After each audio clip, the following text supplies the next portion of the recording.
name's Megan, and today I'm going to be talking about an ethnographic study I conducted on my own social media habits.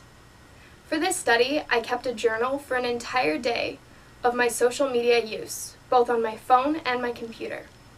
This journal included how many times I checked social media, what platforms I used, as well as the motives for using these platforms.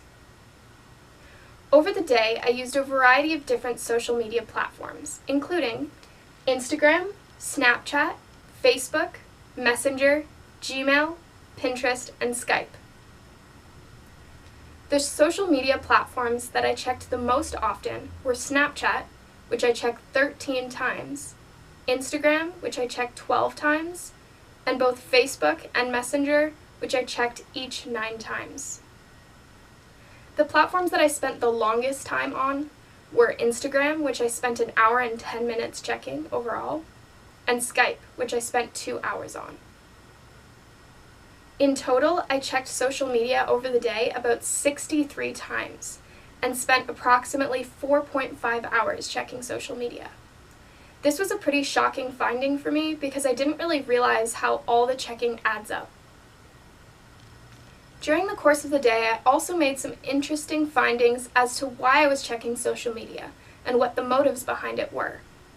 The first finding that I had was that I mostly checked social media when I was looking for a distraction or when I was bored. Most of the platforms I didn't actually find fun, I was just using to distract me. I would say the only social media platform that allowed me to connect to other people was really Skype. The rest of social media left me feeling lonely and even more bored than I was before.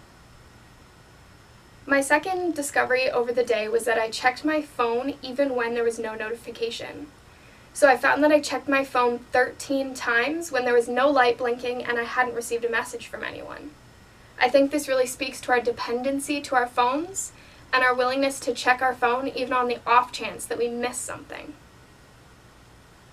The last discovery that I made was that I could only go about 10 minutes without checking my phone. So regardless if I was studying or doing something else, after about 10 minutes every time, I found myself checking my phone because I was bored or I was distracted. Overall, this autoethnography project really shed some light on how tied I am to social network. I actually feel embarrassed on how many times I checked my phone throughout the day, and how often I found myself scrolling through Instagram not really knowing why I was. I think moving forward I will be more aware of my social media use, and hopefully I'll be able to spend more than 10 minutes doing something else before having to check my phone.